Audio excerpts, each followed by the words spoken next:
Caspar here on the 12th of December 2023. I've got the tail end of a really nasty germ, but I am in any case going to try to do a tasting note on this wine. This wine is white burgundy, and it's white burgundy made by Aussie Mark Haisma. Mark Haisma learned to make wine under Dr. Bailey Carradus at Yarra Yering in Australia, making superb wines there, and has long been resident now in Burgundy, where he gets fruit from various vineyards from which he gets fruit tend to change partially every year. I mean, he has some standards, some stalwarts that sort of stay with him. Some of which are a number of vineyards in Saint-Romain. Saint-Romain up there in the hills amongst the evergreens behind Meursault.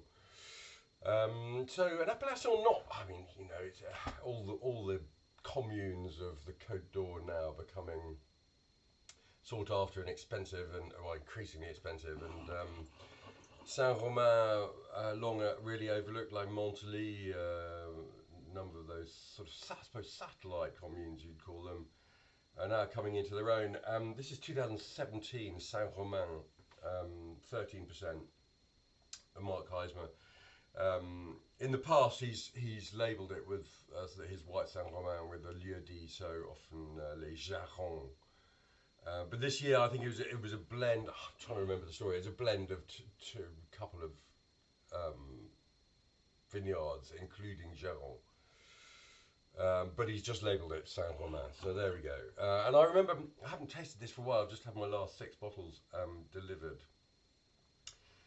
And it was really dense, intense, a fabulous, big, assertive mouthful of Chardonnay, white Burgundy, Chardonnay fruit.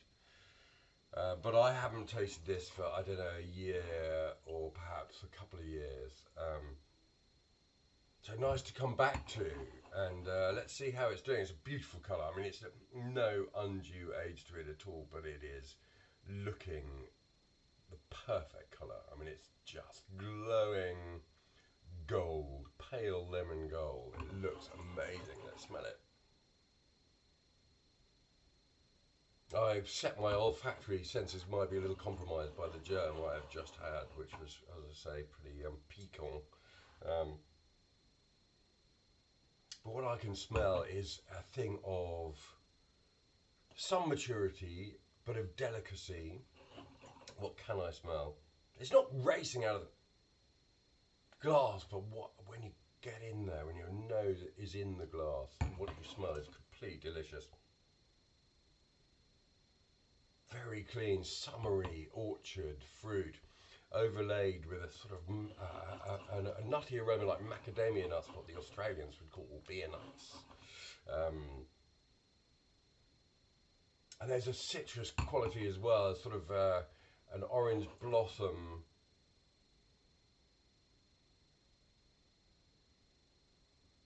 An orange fruit aroma, a little bit of lime maybe. Yeah, so it's a perfect sort of 50-50 blend of ripe yellow apple, yellow pear, and citrus majoring on orange. Smell, and that nuttiness. It smells absolutely lovely.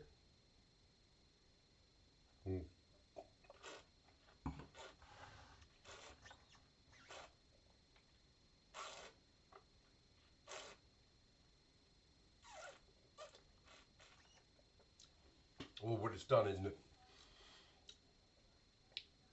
since I last tasted this wine, what it's done is lose some of its puppy fat, so the density of youth, and become a thing of great elegance, and that freshness has come not to the fore, but become more integral to the drinking experience. And the freshness is a green orange acidity that runs right through this wine and keeps it beautifully fresh.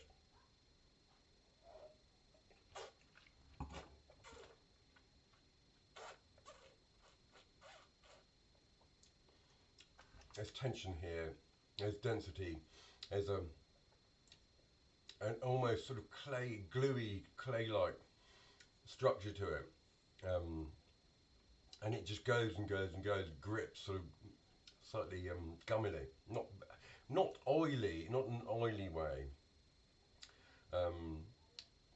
but grips long and but it's a wine of elegance, you know. It's lost that quite a lot of heft and power it had in its youth, and become something much more filigree and elegant and